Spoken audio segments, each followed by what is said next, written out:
En una reunión familiar para entregar la herencia, mis padres me sorprendieron al darme solo $5, mientras que a mi hermano Diego le dieron la casa familiar valorada en $200,000, el taller de carpintería y todos los ahorros. Mamá me extendió el billete arrugado con una sonrisa falsa y dijo: «Es lo que te corresponde, Alejandra». Diego siempre fue quien más cuidó de nosotros, pero lo que no sabían era que yo había descubierto el verdadero motivo detrás de tanto favoritismo hacia mi hermano, y la traición era mucho peor de lo que cualquiera podría imaginar. Detente ahí. Antes de la revelación más impactante de esta historia, IPEA, este video, es la función más nueva de YouTube que nos eleva en el ranking. Solo haz clic en me gusta y verás aparecer el botón IPEAR. ¿Hecho? Fantástico. Continuemos con el relato. Toda la familia estaba reunida en la sala. Mis tíos, primos y vecinos que habían venido a ser testigos del momento. Diego no pudo ocultar su sonrisa de triunfo cuando papá le entregó las escrituras de la casa. Sus ojos brillaron con esa arrogancia que yo conocía tan bien desde la infancia. Tomé el billete de $5, lo doblé cuidadosamente y me puse de pie. Perfecto, dije con una calma que sorprendió a todos. Esto me va a servir para hacer una llamada muy importante. Mi cuñada Patricia palideció instantáneamente cuando escuchó mis palabras. Soy Alejandra Morales, la hija que decidió estudiar en lugar de casarse joven como esperaban mis padres. Durante 34 años he sido la hija problemática, la que cuestionaba las decisiones familiares, la que nunca encajó en el molde perfecto que ellos habían diseñado. Diego siempre fue el hijo dorado, el que se casó con Patricia a los 22 años y les dio 3 nietos. Pero hacía 6 meses que había descubierto por qué mis padres lo favorecían tanto, y el secreto que guardaba iba a destruir la familia Morales para siempre. Durante mi infancia, siempre me pareció extraño cómo mis padres trataban a Diego. Cuando él sacaba malas notas, era porque los maestros no lo entendían. Cuando yo sacaba las mejores calificaciones de la clase, era porque tenía suerte. Él recibía regalos costosos por cualquier logro menor, mientras que mis éxitos académicos apenas merecían una palmadita en la espalda. Pensé que era favoritismo normal hacia el hijo varón en una familia tradicional mexicana. La primera señal real de que algo más profundo estaba pasando fue cuando cumplí 18 años. Había conseguido una beca completa para estudiar pedagogía en la Universidad Estatal, algo que debería haber llenado de orgullo a cualquier padre. En lugar de celebrar, papá me dijo que era una pérdida de tiempo y que debería buscar un buen marido como Patricia había hecho. Mamá asintió completamente de acuerdo, mientras que a Diego le pagaron una costosa carrera técnica que nunca terminó. Durante los siguientes años, el patrón se intensificó. Diego podía llegar borracho a casa a cualquier hora, y ellos lo justificaban diciendo que los hombres jóvenes necesitan divertirse. Cuando yo llegaba 5 minutos tarde de la biblioteca, me esperaba 1 hora de regaños sobre las mujeres decentes. Él podía pedir dinero prestado y nunca devolverlo. Yo tenía que trabajar de mesera para pagar mis gastos universitarios. La situación empeoró cuando Diego se casó con Patricia. Ella llegó a la familia como una princesa, recibiendo toda la atención y cariño que yo nunca había tenido. Mis padres la trataban como a la hija perfecta que nunca tuvieron, mientras que yo seguía siendo la solterona estudiantil, que les causaba vergüenza en las reuniones familiares. Patricia era todo lo que mis padres querían en una mujer: sumisa, callada, dependiente de su marido y dedicada completamente al hogar. Tenía 22 años cuando se casó con Diego, él de 25, y inmediatamente comenzó a tener hijos. Mis padres la adoraban por darles nietos, algo que yo, según ellos, estaba tardando demasiado en hacer. Lo que más me dolía era cómo toda la familia trataba mis logros académicos como si fueran una traición a las tradiciones familiares. Cuando me gradué con honores, la celebración duró exactamente media hora porque había que preparar la fiesta de cumpleaños del primer hijo de Diego. Cuando conseguí mi trabajo como profesora en la escuela primaria del pueblo, papá comentó que era un trabajito decente para mantenerte hasta que te cases. Pero 6 meses atrás, todo cambió. Patricia llegó a mi apartamento una noche de lluvia, con los ojos hinchados de llorar y temblando como una hoja. Al principio pensé que Diego la había golpeado, algo que no me habría sorprendido conociendo su temperamento. Pero lo que me contó esa noche me heló la sangre. Alejandra, necesito decirte algo que he guardado durante 12 años. Susurró mientras se secaba las lágrimas. Sobre por qué tus padres siempre han preferido a Diego sobre ti. Sobre por qué nunca te han tratado como a su verdadera hija. Sus siguientes palabras destruyeron todo lo que yo creía saber sobre mi familia. Patricia me reveló que, cuando ella tenía 17 años, había tenido una aventura con mi padre. una aventura que resultó en un embarazo. Mis padres, desesperados por ocultar el escándalo, orquestaron todo para que ella se casara rápidamente con Diego. El primer nieto que mis padres adoraban tanto no era su nieto, era su hijo. Mi padre había estado criando a su propio hijo mientras rechazaba a su hija legítima. Tu papá me amenazó, continuó Patricia entre sollozos. Me dijo que si alguna vez revelaba la verdad, me echaría de la familia y me quitaría a mi hijo. Diego nunca supo la verdad. Él cree que su primer hijo es suyo, y yo nunca he tenido el valor de decírselo. Pero ya no puedo más, Alejandra. No puedo seguir viendo cómo te tratan como si fueras menos que nosotros cuando tú eres la única hija real. La traición era tan profunda que me tomó días procesarla completamente. No solo había descubierto que mi padre era un adúltero que había embarazado a una adolescente, sino que toda mi vida de rechazo y menosprecio había sido para proteger ese sucio secreto. Mis padres me habían tratado mal para compensar la culpa de lo que habían hecho, mientras elevaban a Diego para asegurarse de que nunca sospechara la verdad. Patricia también me contó otros detalles que me enfermaron, cómo mi padre la había manipulado cuando era apenas una niña, aprovechándose de su pobreza y vulnerabilidad, cómo mamá había estado al tanto desde el principio y había ayudado a planear la farsa del matrimonio, cómo habían convencido a Diego de que se enamorara de Patricia, cuando en realidad estaba siendo usado para encubrir el crimen de su propio padre. Durante las siguientes semanas, comencé a notar detalles que antes había pasado por alto, el parecido innegable entre mi sobrino mayor y mi padre. La forma extraña en que mis padres siempre trataban a ese niño de manera especial, diferente a sus otros nietos.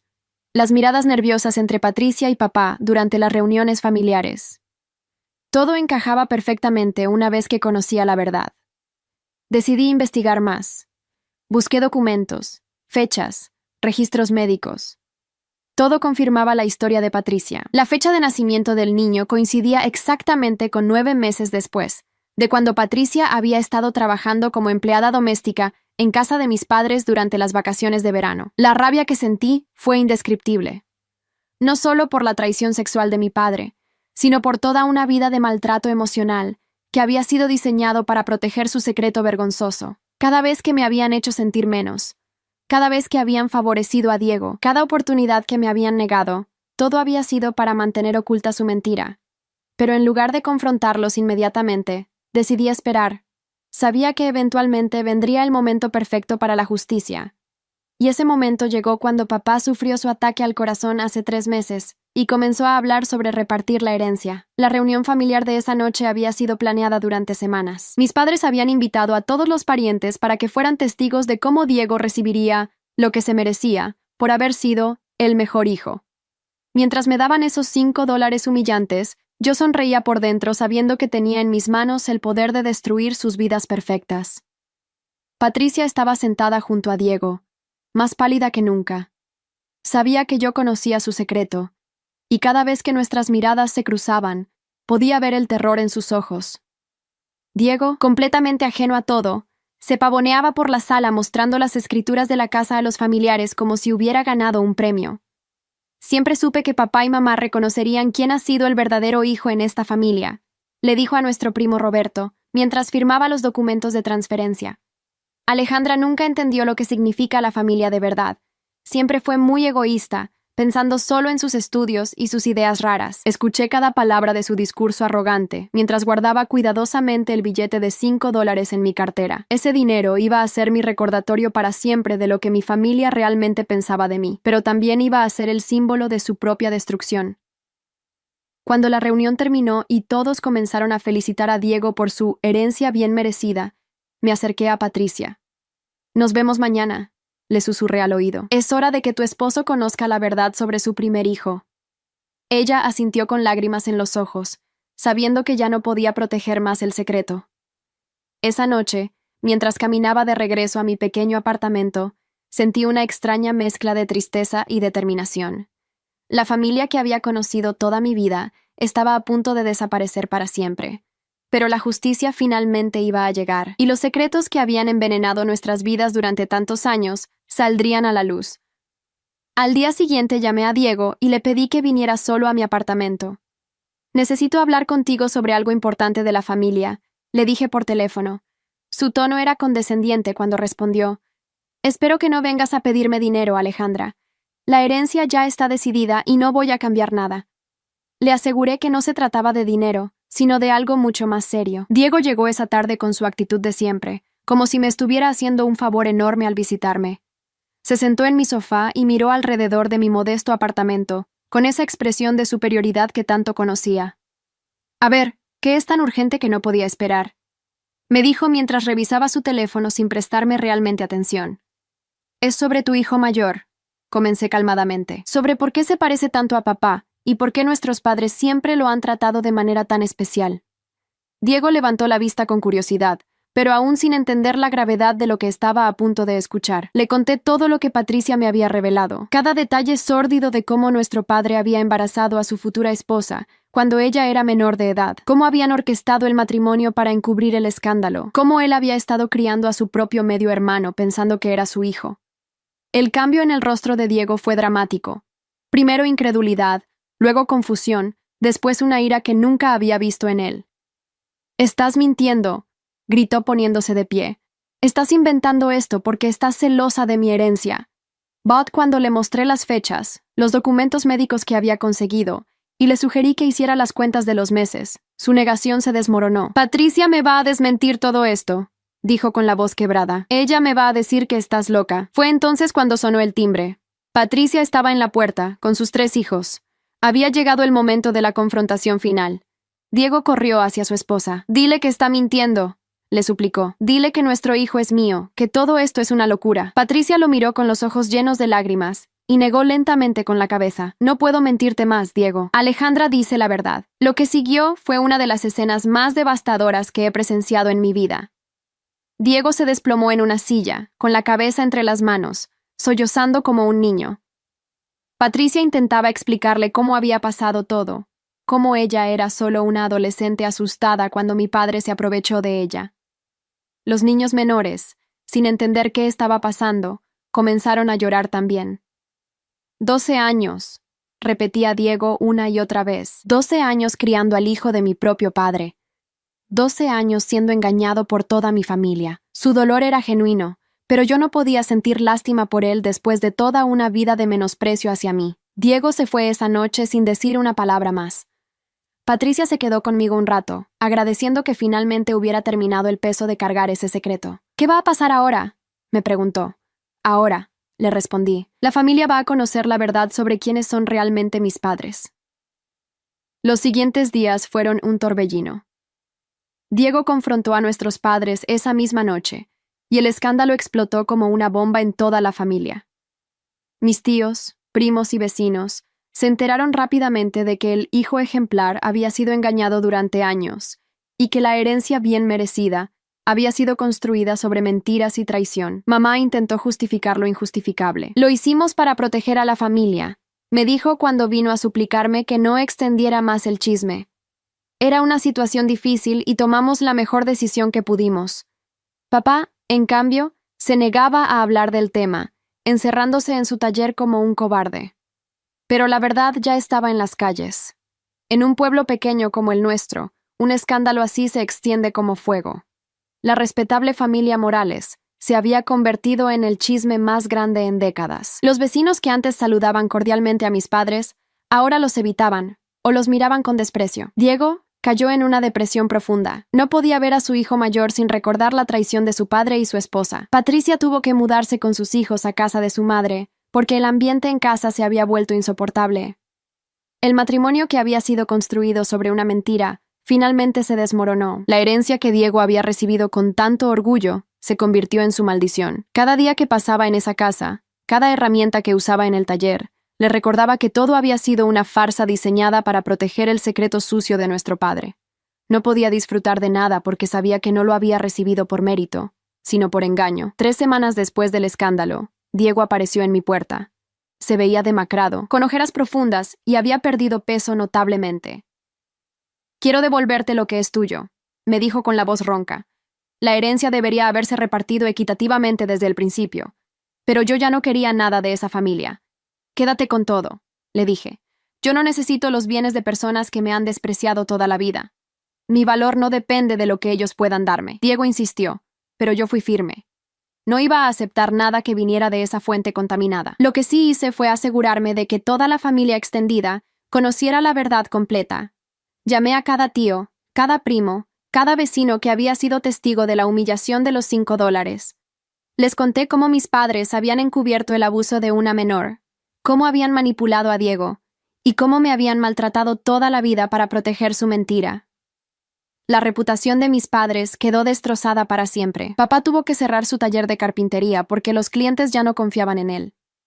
Mamá no podía ir al mercado sin enfrentar miradas de juicio y susurros a sus espaldas. La posición respetable que habían construido durante décadas se evaporó en cuestión de semanas. Diego intentó salvar su matrimonio, pero el daño era irreparable. Patricia ya no podía vivir con la culpa, y él ya no podía mirar a su hijo mayor sin ver el rostro de su padre. Finalmente se divorciaron, y ella se mudó a otra ciudad con los niños. Diego se quedó solo en la casa que tanto había deseado, pero que ahora se sentía como una prisión. Mis padres envejecieron años en cuestión de meses.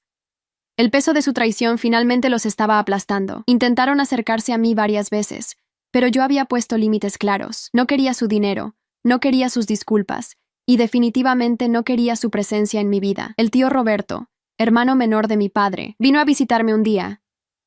Alejandra, sé que tu papá y tu mamá cometieron errores terribles, me dijo, pero siguen siendo tu familia. Le expliqué que la familia verdadera no traiciona, no miente, no abusa y no maltrata a sus propios hijos para encubrir sus crímenes. 6 meses después del escándalo, recibí una llamada inesperada. Era de una escuela privada en la ciudad capital, ofreciéndome el puesto de directora académica. El salario era 3 veces lo que ganaba como profesora en el pueblo, y venía con una casa proporcionada por la institución. Era la oportunidad perfecta para empezar completamente de nuevo. Acepté el trabajo sin dudarlo. No porque estuviera escapando, sino porque finalmente era libre de construir la vida que merecía, lejos de las mentiras y la toxicidad de mi familia. El día que me mudé, varios vecinos vinieron a despedirse. Siempre supimos que eras diferente, Alejandra, me dijo doña Carmen. Demasiado buena para esta familia. Patricia me escribió una carta antes de mi partida. Gracias por ayudarme a librarme de esa carga, decía. Por primera vez en años, mis hijos y yo podemos dormir en paz, sin mentiras que proteger. Ella había encontrado trabajo en un hospital de la ciudad vecina y estaba reconstruyendo su vida lejos de los Morales. Diego, en cambio, se hundió más en su depresión. Los vecinos me contaron que raramente salía de la casa, que el taller permanecía cerrado la mayor parte del tiempo, y que había comenzado a beber en exceso. La herencia que había recibido con tanta soberbia se había convertido en su propia condena. Un año después de haberme mudado, me enteré por casualidad de que mis padres habían tenido que vender la casa y mudarse a un pequeño apartamento en las afueras del pueblo. Nadie quería asociarse con ellos, y papá ya no conseguía trabajo por su reputación arruinada. Mamá había desarrollado problemas de salud por el estrés constante de ser señalada en la calle. No sentí lástima por ellos. Durante 34 años me habían hecho sentir que yo no era suficientemente buena para su amor y respeto. Ahora estaban experimentando lo que significaba ser rechazados y juzgados por su comunidad. La justicia puede llegar tarde, pero eventualmente llega. En mi nueva vida como directora académica, florecí de maneras que nunca imaginé posibles. Los estudiantes me respetaban, los padres de familia confiaban en mi criterio, y mis colegas valoraban mis opiniones. Por primera vez en mi vida, estaba rodeada de personas que me veían por lo que realmente era, no por las limitaciones que otros habían puesto sobre mí. Conocí a Roberto, un psicólogo que trabajaba en la misma institución. Era gentil, inteligente, y me trataba como a una igual. Cuando le conté mi historia, su reacción no fue de lástima, sino de admiración por mi fortaleza. Tomaste una situación terrible y la convertiste en tu liberación, me dijo. Eso requiere un coraje extraordinario. 2 años después de dejar el pueblo, Roberto y yo nos casamos en una ceremonia pequeña pero hermosa. Invité solo a las personas que realmente me amaban, algunos colegas, amigos nuevos, y Patricia con sus hijos. Ella se había convertido en como una hermana para mí, unida por la verdad que habíamos revelado juntas. Diego intentó contactarme algunas veces durante esos años, especialmente después de que se corrió la voz de mi nueva vida exitosa. Sus mensajes oscilaban entre pedidos de perdón y recriminaciones por haber destruido a la familia. Nunca le respondí. No tenía nada que decirle a alguien que había participado en mi maltrato durante décadas. Patricia me visitaba ocasionalmente con sus hijos. Su hijo mayor, ahora adolescente, Había comenzado a hacer preguntas sobre por qué ya no veía a su abuelo ni a su padre. Patricia le había explicado la verdad de manera apropiada para su edad, y él había tomado la decisión consciente de no querer saber nada de los Morales. «Es extraño», me confesó Patricia durante una de esas visitas. «Durante años pensé que proteger ese secreto era proteger a mi hijo. Ahora me doy cuenta de que al esconder la verdad, lo estaba exponiendo a personas que no merecían su amor. Sus otros dos hijos, que sí eran biológicamente de Diego, tampoco mostraban interés en mantener contacto con sus abuelos paternos.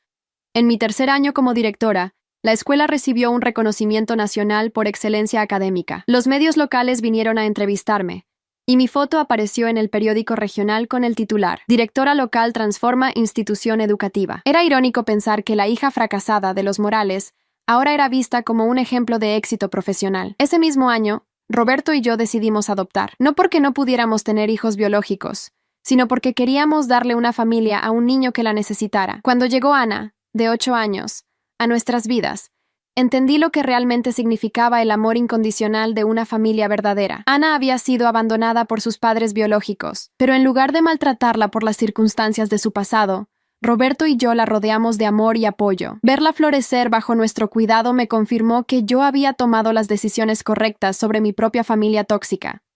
Un día, mientras ayudaba a Ana con su tarea, me preguntó sobre mis padres. «¿Por qué nunca los vemos, mamá Alejandra?», me dijo con esa curiosidad inocente de los niños.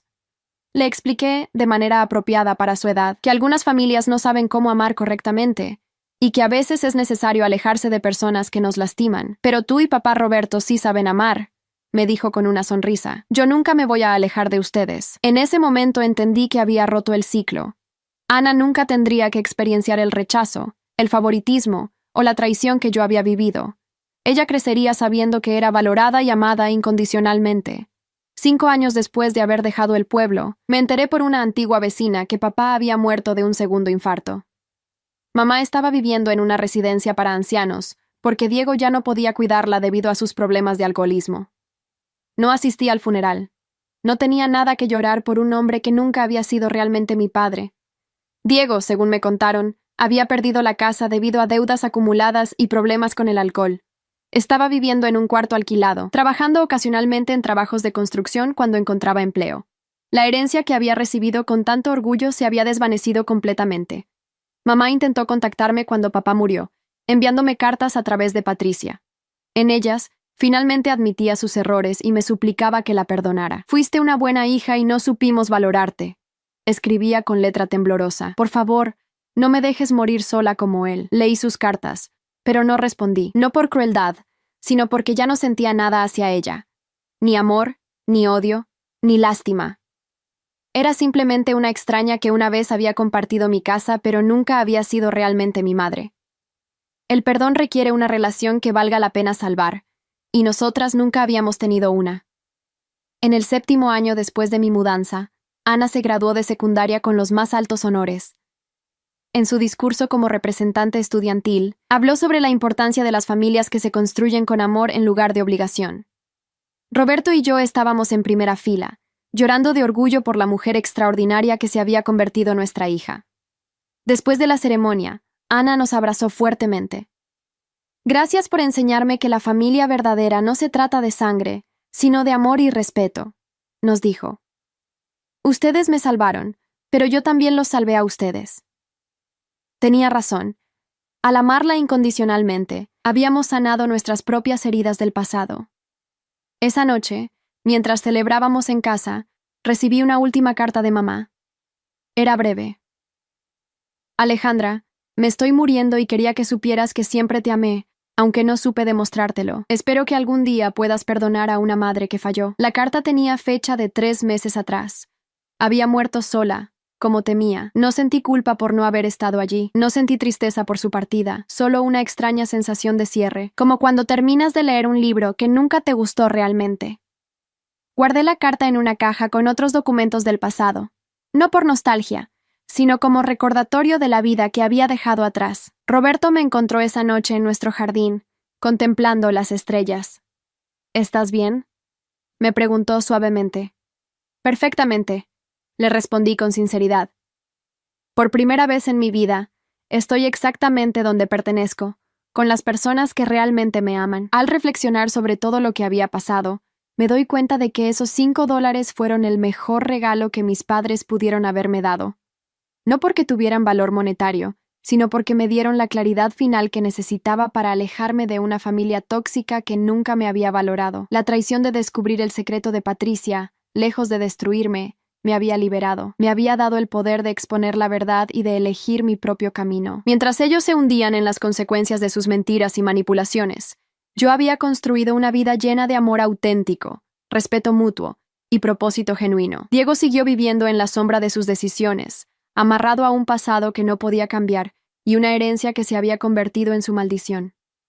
Mis padres murieron cargando el peso de sus secretos y rechazos, pero yo había encontrado la verdadera riqueza, una familia elegida que me amaba por quien realmente era. Ana ahora estudia psicología en la universidad, inspirada por el trabajo de Roberto y mi propia historia de superación. Quiere especializarse en terapia familiar para ayudar a otros a sanar de relaciones tóxicas. Está construyendo su futuro sobre la base sólida del amor incondicional que Roberto y yo le hemos dado. Los $5 que mis padres me dieron como herencia siguen en mi escritorio, enmarcados como un recordatorio de mi propia fortaleza. No representan humillación, sino liberación. No hablan de mi falta de valor, sino de mi capacidad para crear valor por mí misma. Cada vez que veo ese billete, recuerdo que la verdadera herencia no son las propiedades o el dinero que otros puedan dejarte. La verdadera herencia es la capacidad de amarte a ti mismo lo suficiente como para alejarte de quienes no te valoran, y la sabiduría para construir una vida auténtica rodeada de amor genuino. Mis padres pensaron que me estaban castigando con esos $5, pero en realidad me estaban liberando. Me estaban dando el empujón final que necesitaba para volar lejos de su toxicidad y crear la vida que siempre merecí. Y por eso, irónicamente, les estaré eternamente agradecida. Hay historias que no son solo historias, son espejos de la vida. Si esta te conmovió, ayúdanos a seguir contando otras que también merecen ser escuchadas. Dale hype a este video para que más personas puedan verlo. Muchas gracias y que tengas un excelente día.